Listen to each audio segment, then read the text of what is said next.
Hello, I'm Sister Rose in Los Angeles. My two movies for review this week are Chimpanzee and Think Like a Man. Chimpanzee first. This is a Disney nature documentary. It follows the story of this little chimp Oscar and his mother in the jungles of Africa and the first few months of his life. And it's very adventurous and beautifully shot. The script isn't that great. It's kind of banal. Tim Allen, the comedian, reads the script. But it is interesting because it lets us know how these primates live together in the wild. It's very interesting, too, because Oscar's mother is killed, they think, by a wild animal, perhaps a panther. And the head of their group, Freddie, takes on this little Oscar because the other mothers have their own babies. And this is really rare, and even the filmmakers were impressed by this.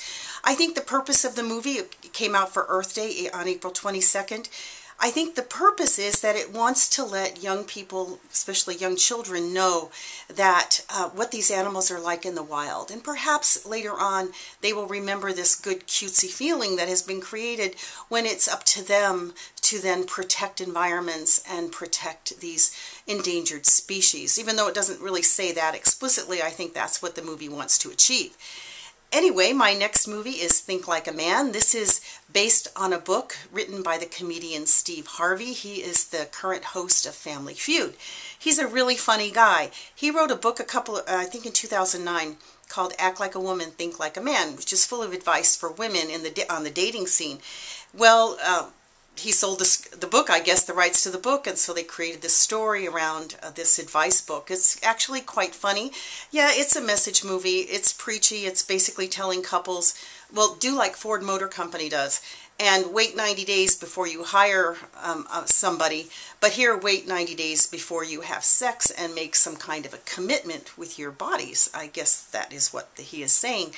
There's some truth to that. It's got a lot of Christian I would say ethos about the film. However, sleeping together before marriage doesn't seem to be a Christian issue any longer, and we would hope that that would be the case, however, that it would be important.